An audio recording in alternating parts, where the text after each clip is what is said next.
Hello, everyone, and welcome back to the Creator Era podcast. I'm your host, Tanja Sabotic, and I'm so excited to have you back here today and super excited about my very special guest and my personal mentor, Sonia Choquette. Sonia is a true pioneer in the industry of consciousness and spirituality and a pioneer of intuition, a best-selling author of more than, I believe, 25 books, a teacher and one of the most trusted voices, I believe, in the world in terms of conscious living and spiritual activation. She has created transformational programs, guided thousands through her work, through the Mind Valley program and so many of her personal programs, and helped so many of us, including myself, reconnect to our inner innate intelligence and our authentic expression. I couldn't be more excited than to have you here, Sonia. I speak to you often, but this is in a different narrative and medium. So welcome. You have once said, I saw it written on your actual website, that in all my time, you've traveled the world since the age of 12. And you said, in all my time, I have never met a person who is not intuitive, but I have met a million people who won't give themselves the permission to trust their inner knowing. And this is what the Creator Era journey and the podcast and everything that I personally work on is about. But you have a complete expertise, a deeper understanding of this.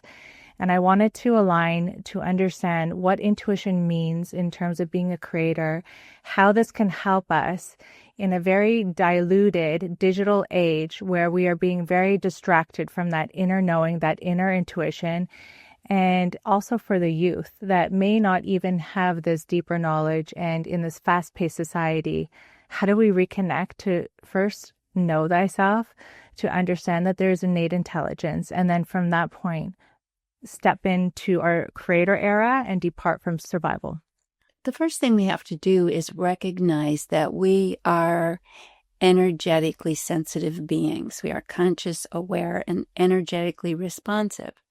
We're born completely intuitive. We don't have language, but we are deeply connected to the world around us. We track it, we sense it, we respond to it. We complain about it when it's not suiting us, and that system generally is flowing pretty naturally until we start finding language and we start to integrate into our outer world. And that's when the interruptions start happening.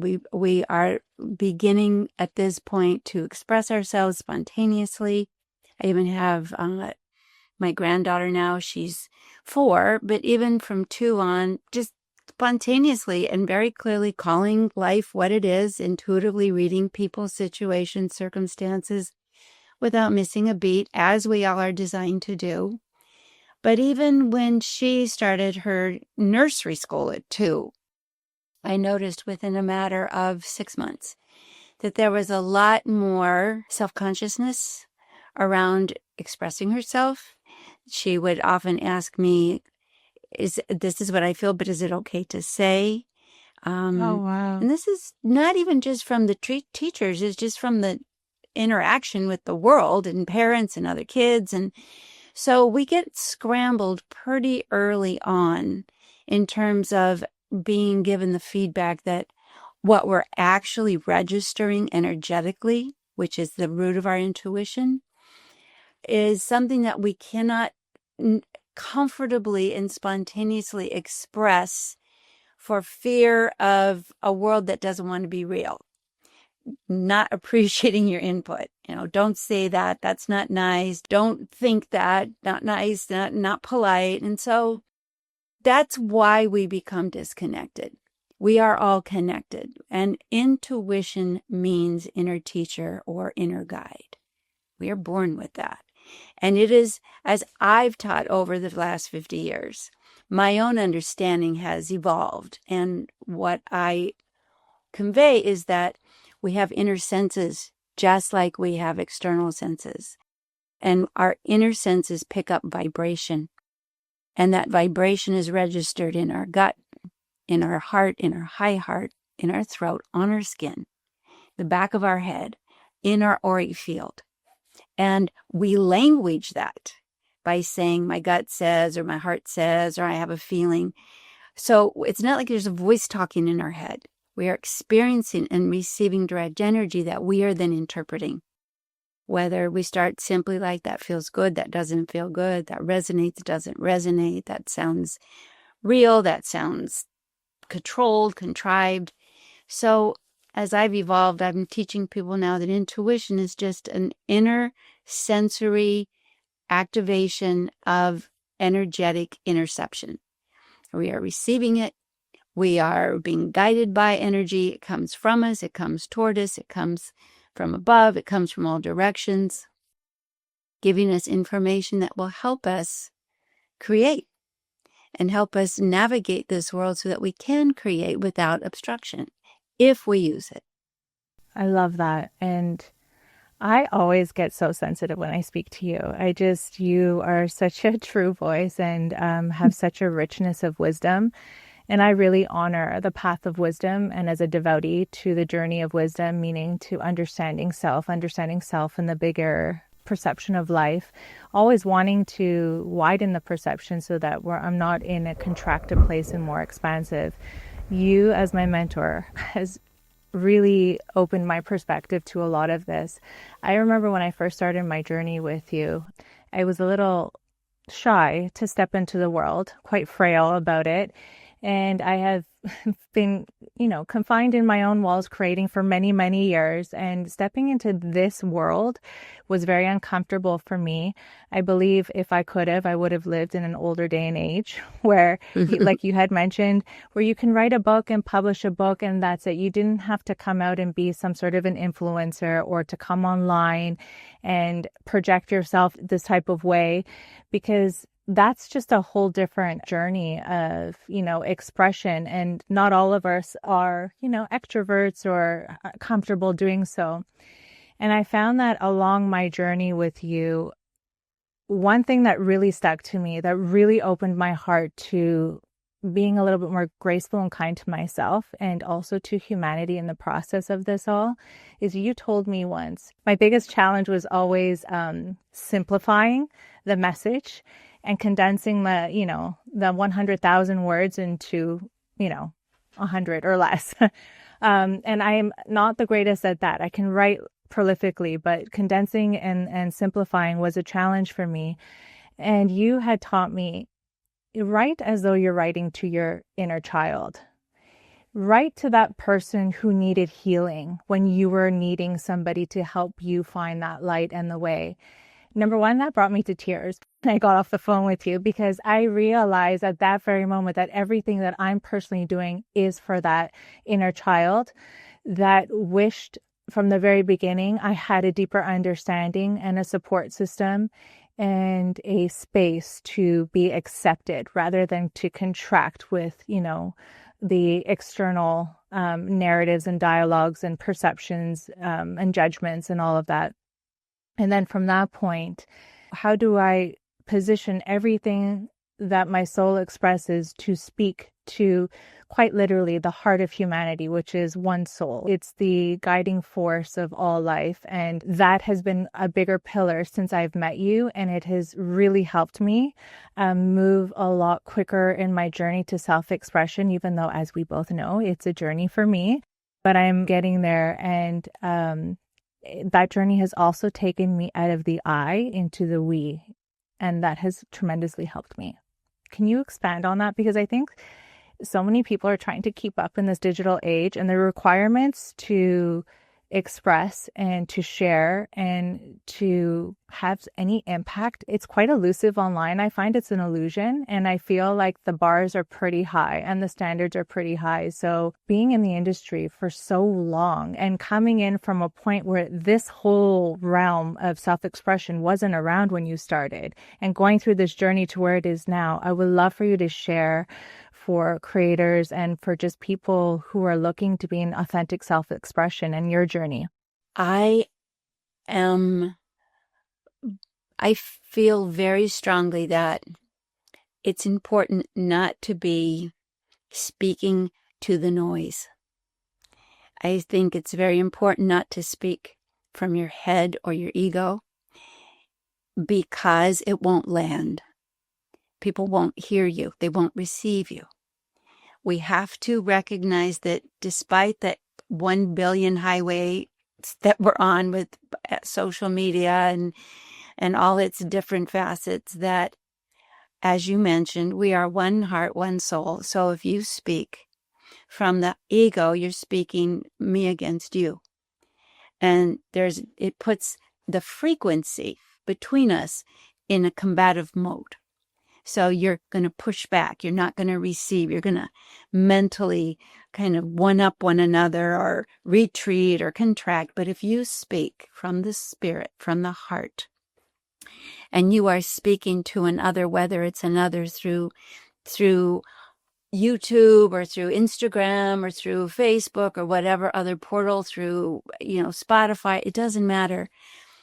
The human frequency of the heart always is felt, and it will cut through everything. And the heart is the portal of the creator. It is the portal of the spirit in you that is here to create. And if you speak soul to soul instead of roll to roll, you're memorable. You're felt, you're heard, you're received by those who are seeking connection. You won't land with those who are seeking control. You won't land for those who are seeking illusions or to present illusions. And rather than be frustrated by that, I always advise my students to say, you're just not for me. There's nothing I'm being deprived of with you not experiencing me. You're not available. I can't knock on that door. And I guess maybe I'm just in my old cranky age. I'm not willing to work that hard to speak to noise. I just don't. But I do know from having taught and traveled around the world that and taught in countries that don't speak English with interpreters, in Greece, for example, in China, for example, in Croatia, Moldavia. I have been in Romania. I have been in countries where there's been a translator, but they heard me. And I heard them. Even though we weren't speaking the same words, we were speaking the same frequency, soul to soul. And that is the joy of human nature. And that is the root of creativity. Because the ego, when you speak from the ego or the head, the perspective is, how are we different? And what do I have to protect myself from? And how can I get into the power position? That's just the ego. But when you speak from the heart and the spirit, it's not me against you. It becomes us, as you said, we. And the invitation shifts to, well, why are we together? And what is possible with us? And what can we create? And that is a natural impulse. And that is why the language of the intuition, which is vibration and frequency, is so valuable, because what our souls need and what our creativity needs is connection for expression. If we're not connecting, we have these great creative impulses, but they don't manifest. So when we go to the heart and the spirit and we connect, we can create for someone, we can create with someone, we can create as a response to some circumstance, but without connection, we're in a vacuum. And intuition is the connection.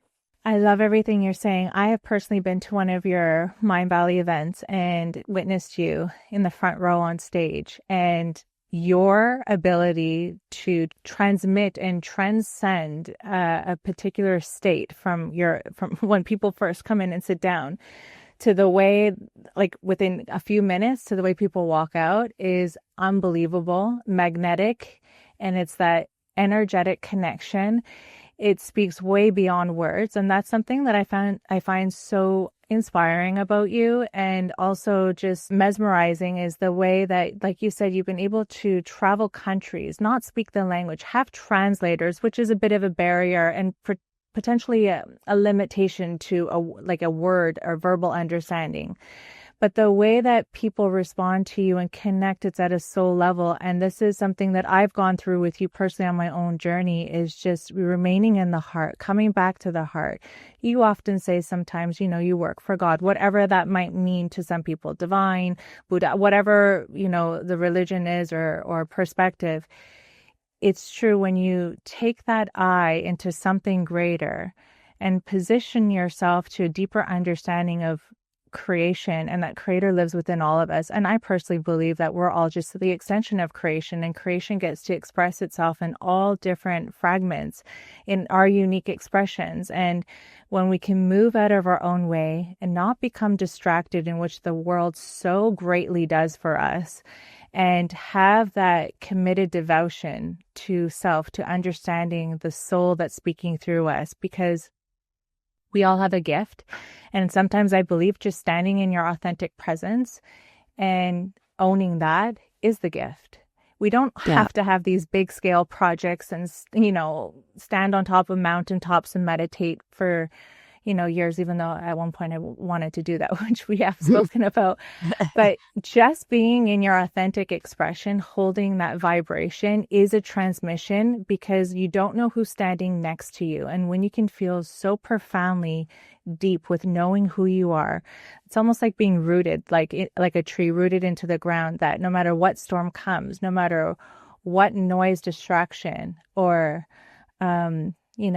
judgment will come your way, it's not going to shake you. It's not going to break you. Right. It might sway you a minute, but you're going to be in your foundation. And this was very, transcending for me, and also I think for humanity. And right now, there's a lot of noise out there. And one topic that we actually spoke about on our last call was, you have written, I think, over 25 books. I think it's 32 now.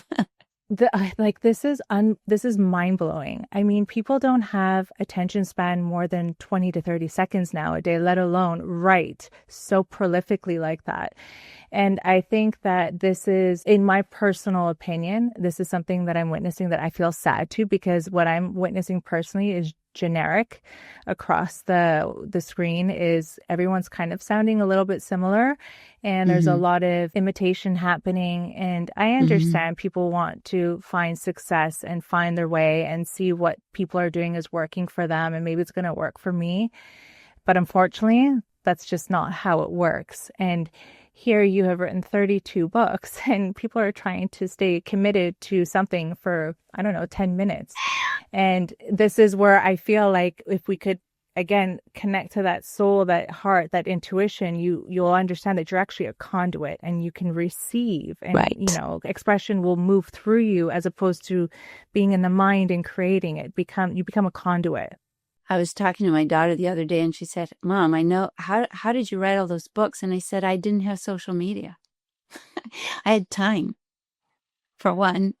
I didn't, and I haven't plugged into it like a lot of people, because I value, probably more than anything, my time, my privacy, my quiet, to commune with spirit.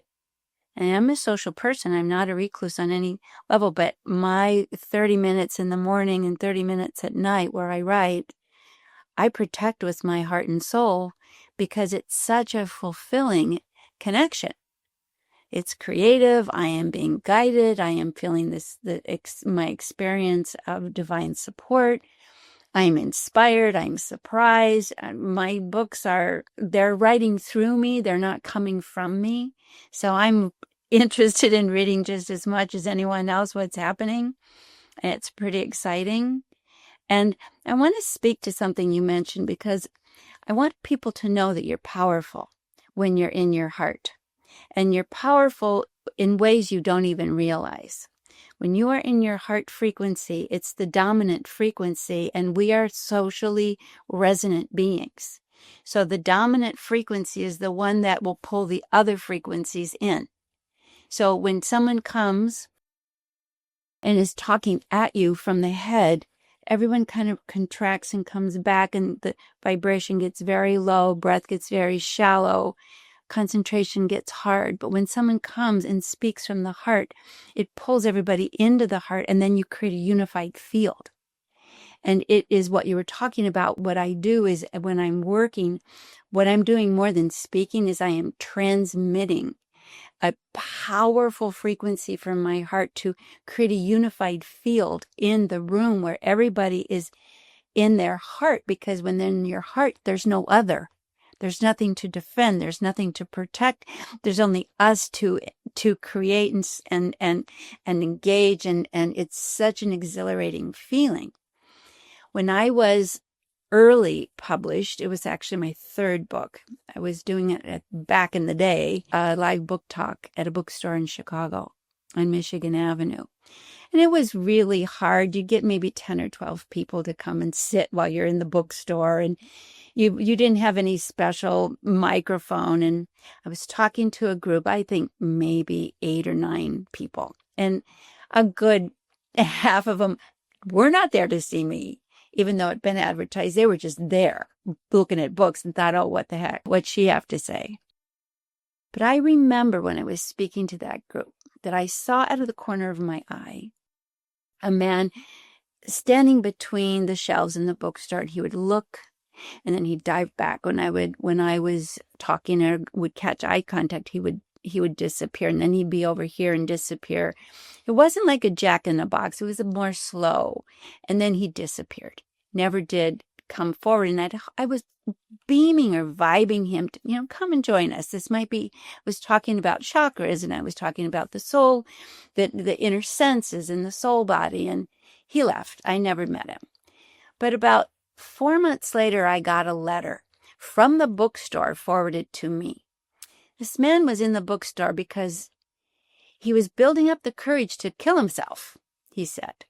And the Chicago River was within walking distance, and he was building up the courage to go jump in the river. And he heard me. And he said he listened to the whole thing from behind the shelves. And he said, I didn't even know what you were talking about. I didn't know what chakras were. I didn't know anything. I was depressed. I was on drugs. But I felt you. And instead of going and jumping in the river, I checked myself into the hospital, Northwestern, which was 2 blocks away. And he said, you don't know me. You've never met me, but you saved my life. Thank you. And that, to this day, I have that letter. And it just taught me that I don't care what anybody says or what the immediate reaction is. I like you. I don't like you. You don't know.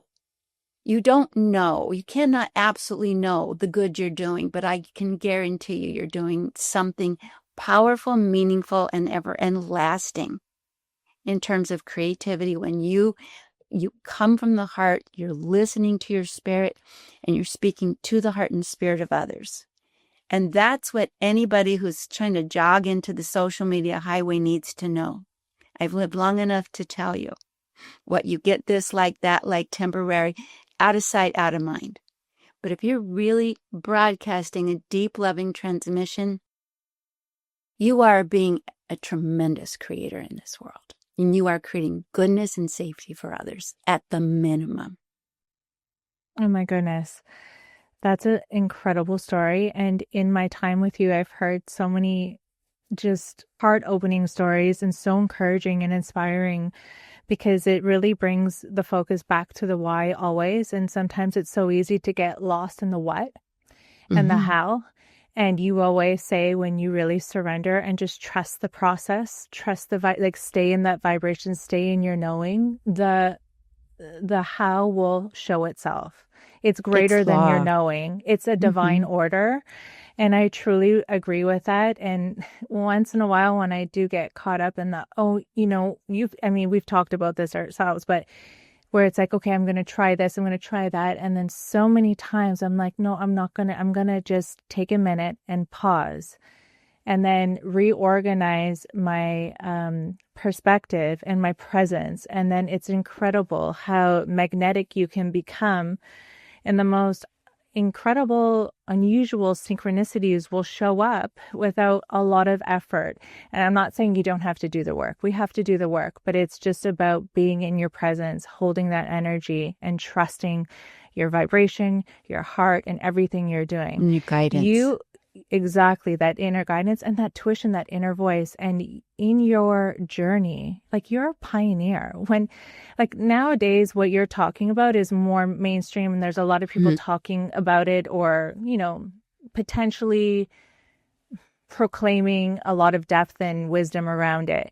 You were mainstream. You were doing this when it wasn't even talked about. And the stories of even some of your dismissal and being misunderstood, because social media right now is projecting that put yourself out there, being your authentic self, and everything's going to happen for you. This is not always the case. And then the bar is so high, I feel like that depression comes in, that sense of worthlessness comes in, the lack of money, the lack of knowing, the lack of all these, things that can really contribute to that contraction again, that pulls us away from our authenticity, that puts us in that fear mode.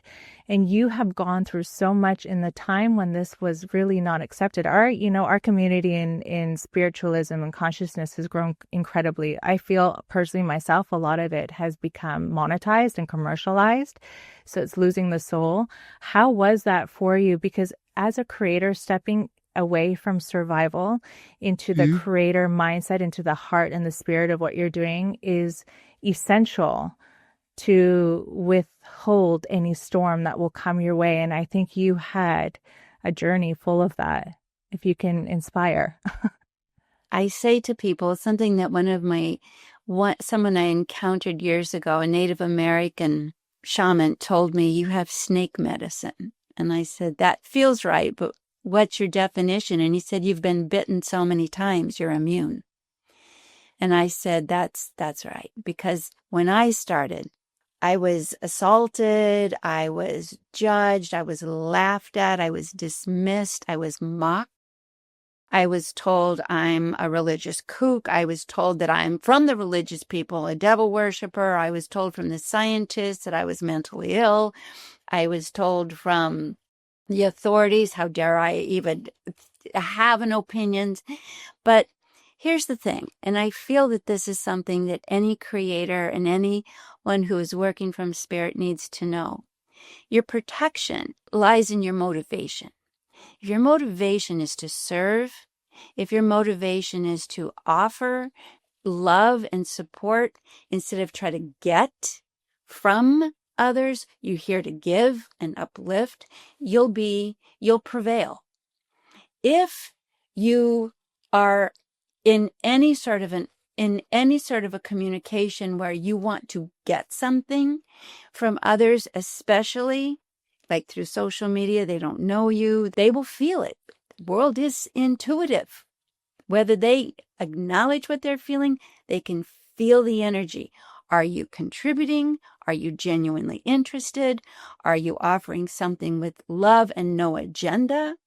Or are you manipulating? And people can get manipulated, but my feeling is that those who are most vulnerable tend to want to be, because they don't necessarily want or feel prepared to take responsibility for their own choices. So they will surrender their identity, their sovereignty, their power over to authority figures.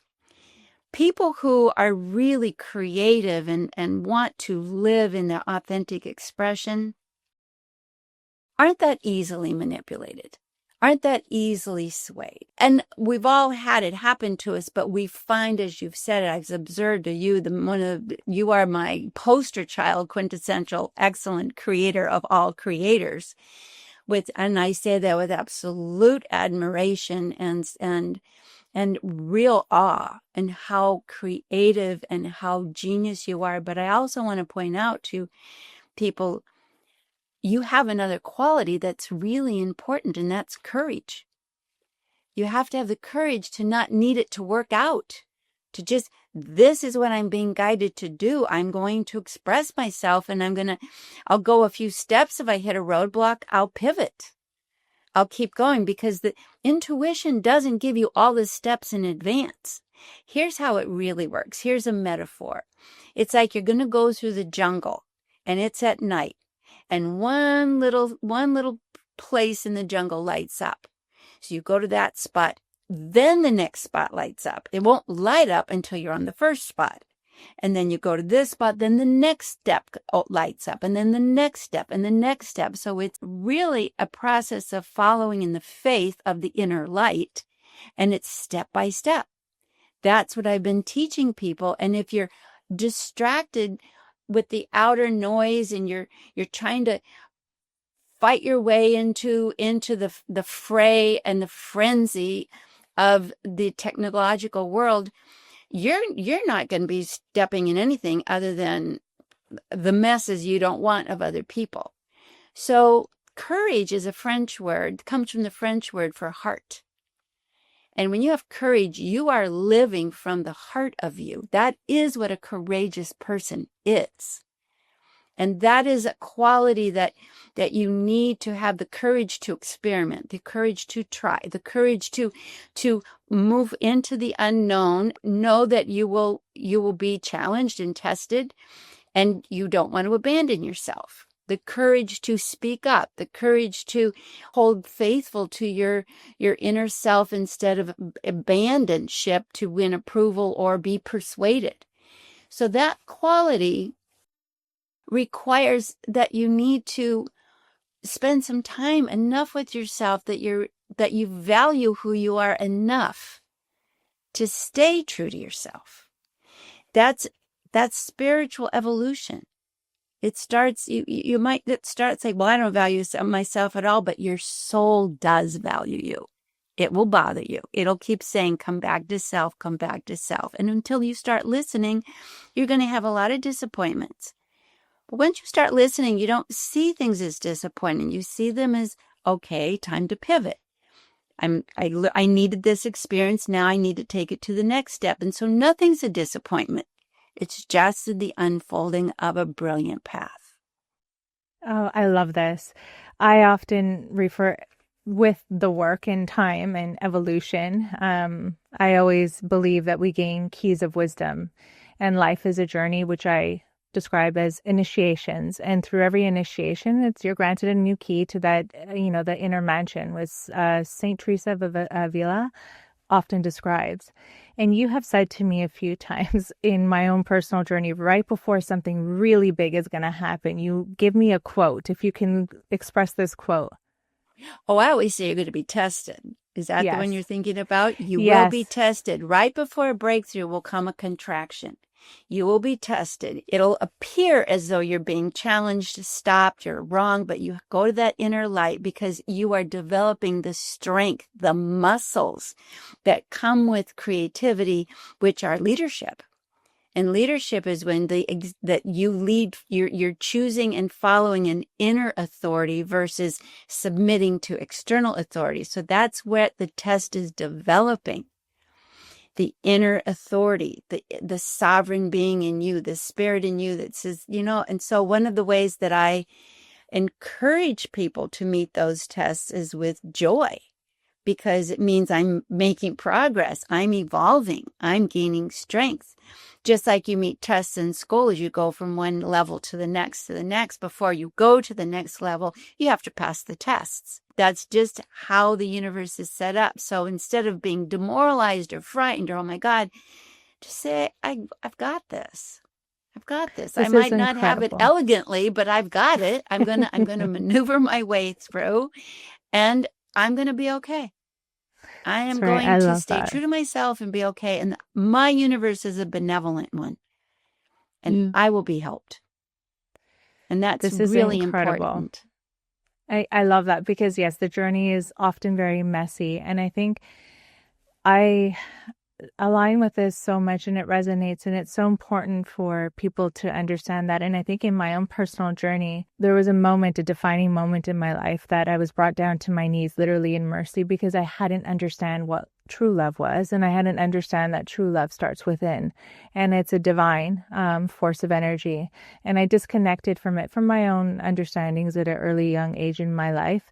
And when I came to understand this, I was literally brought to my knees with a hand of mercy and grace. And it changed my entire perspective, because in that very moment, I understood life as an adventure and a quest to return to love over and over and over again. And even the path of shadow is a calling to return to that love.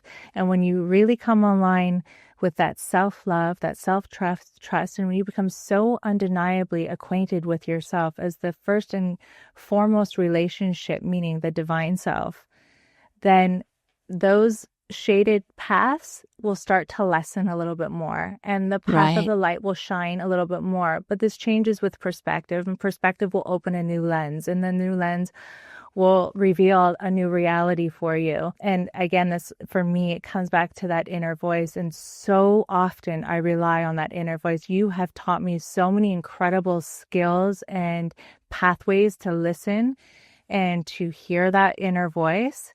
And I think it's so important for people to learn that pathway of how to connect to that inner voice, because for me personally, there's no greater liberation from limitation, from confinement, from lack of self-expression, from desire even, because you move away from a desire to flow.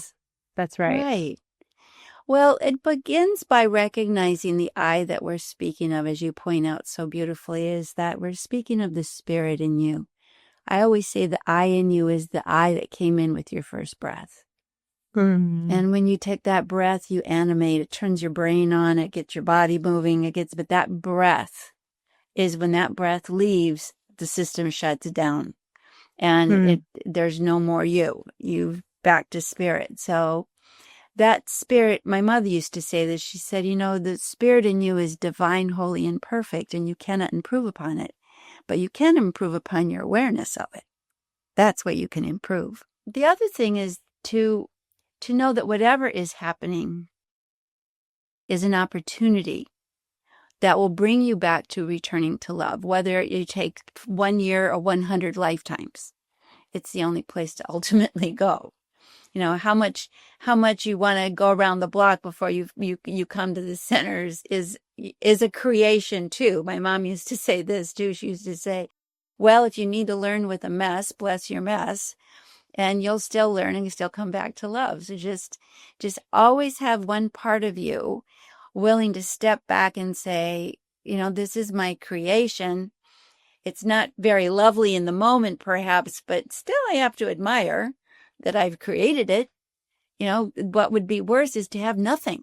That would be the worst, is like you have no life, no anything, so at least if you have a little drama, it's progress. And you just have to take that perspective. And it's really important that we really recognize, and even if this is new information, you are hardwired. And you are being energetically activated, because so many people are now coming back online with their inner senses, that it's only a short matter of time before you're really going to start feeling your inner guidance. So that isn't really the big leap. The big leap is the choice to trust it. The big leap is not, I get it, don't get it. I have been around the world so many times, and I will say it again. Everybody is feeling it. Not everybody is listening. And that's where our conversation really needs to change. Ideas is like, what are you listening to? And then I always say, and how's that working out? Because when you listen to your inner voice, it generally does work out. This is so inspiring me. Always for me to speak to you is so inspiring. And I love what you were saying. Often I find we as humanity are looking for these huge rewards, and we are built to acknowledge reward systems by big accolades and titles and the whole system that we're, trained into, our organizing belief systems. And I like to believe that miracles live in every moment. The moment you step out to say hi to somebody and you're acting from a place of love and connection, there's a revelation in that. And the more we interact and in relationship with the other is a mirror. Life is constantly mirroring back to us the deeper aspects of self that either have to surface and evolve or to connect to, or that are there to inspire us into our next moment.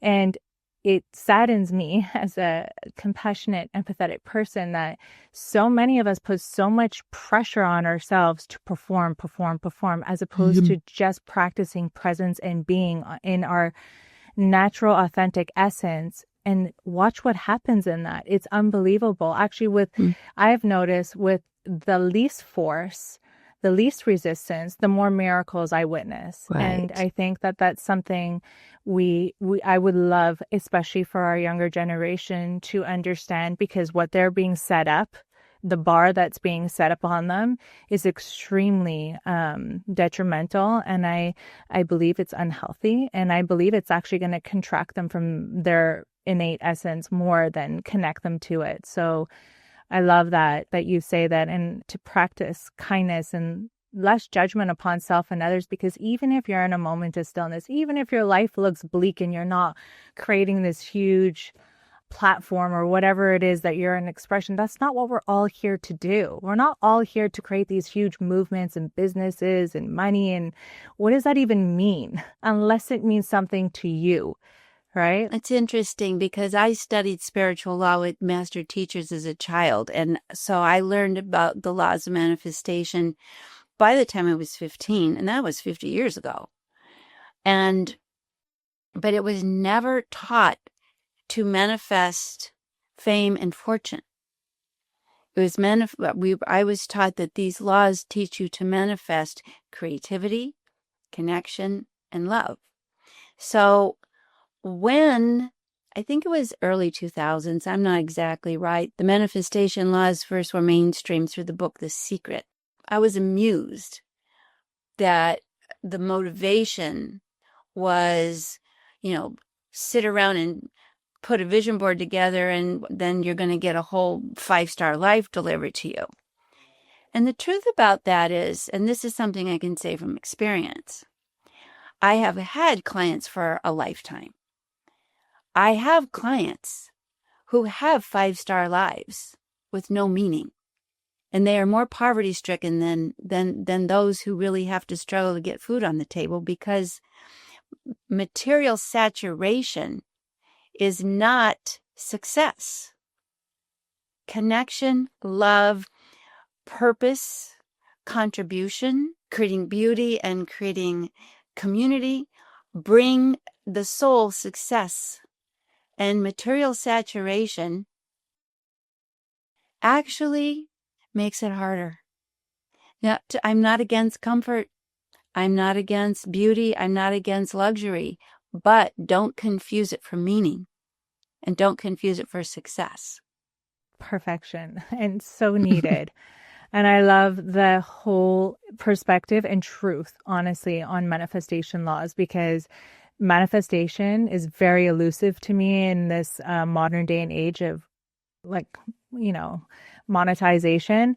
And I also believe that true manifestation is manifesting a deeper connection with yourself and manifesting the understanding of the nature of who you are and your place in the world and how to be of service to the greater all of humanity, because you are not fragmented from it. You are it.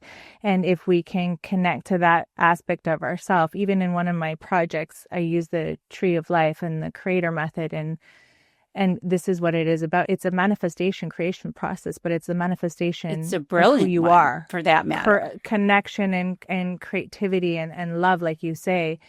And I think that I have heard so many people say over and over, I'm manifesting, I'm visioning, I'm doing this, I'm doing that. But I have none of the above. And, we have to redefine. We have to redefine a lot, actually, to be quite honest, with life and purpose and understanding of self. But I think exactly what you're saying about children before, when you can actually look at children and just watch their behavior and see how connected they are, and there's no agendas, there's no desires, there's simply just being in presence and returning to that playfulness, that inner child of complete love and connection and no divide, then the magic just continues to happen. Well, every day is an opportunity. I mean, we just came through end of October, we're now in November, but for 3 weeks in October, my granddaughter and I made styrofoam ghosts, and we made little spidery things with little tubes and little plastic and wire and colors, and we decorated the whole house for hours and hours and hours. And she would say over and over again, I'm loving my life. I'm loving my life. And then look at this ghost, and look at that spook, and look at this spider, and couldn't get enough of it. And that was just I don't think if you're 4 or 400, their inner self is the same. That's all you want to do is let's make something fun and beautiful. Let's just do it for its own sake. Absolutely. Just do it for its own sake, because it's good for the soul. It's the Yeah. antidote to depression. It is the antidote to disconnection, is to put your hands into something, put your creative mind into something. Your hands are connected to your heart, which was where your spirit guides you, and make a mess, but have fun with it and I not have a agree. transactional outcome of just let's see where this goes. And that Hmm. wonder, which is so much a cornerstone of the beautiful work you've created, the wonder is the door to all of it. Yeah. In the wonders of wisdom, that door of wonder, just that word is a magnet to pull you in. Sonia, you're so inspirational. I could literally speak to you forever and always. And I just have so much admiration and love for you. I believe that you are a true voice of number one, truth and wisdom, earned wisdom. And I think that your voice can transmit and transcend across a lot of narratives that are happening right now. And I really, truly hope that humanity can be graced with these enlightened perspectives, knowing and truth. And I believe that humanity is definitely at the center point of creation, and creation is an infinite united circle. And therefore, one of my, I guess, movements is called the circle, and it's a simple thing. It's an invitation to ask if you can create anything for humanity right now, without any limitation. What would it be and why? And is it something that you're already doing? I feel that I am creating it, and it's evolved. For a good part of my life, I was creating understanding. I was creating information, giving people an understanding. Now what I'm creating is transmission. Enough talk. I'm just jump starting your heart chakra and your inner senses back to life and giving you a direct experience that you cannot deny, that will feel so good. And so that is what I'm doing. And whether I'm on a stage or sitting next to you on the train, I'm doing it. It's through love, and I speak to the spirit in you, and I ignore the layers of confusion, because if I ignore them, they collapse and the spirit in you steps forward and is so happy to be seen. So that's my devotion. It's a devotion, and it's so rewarding.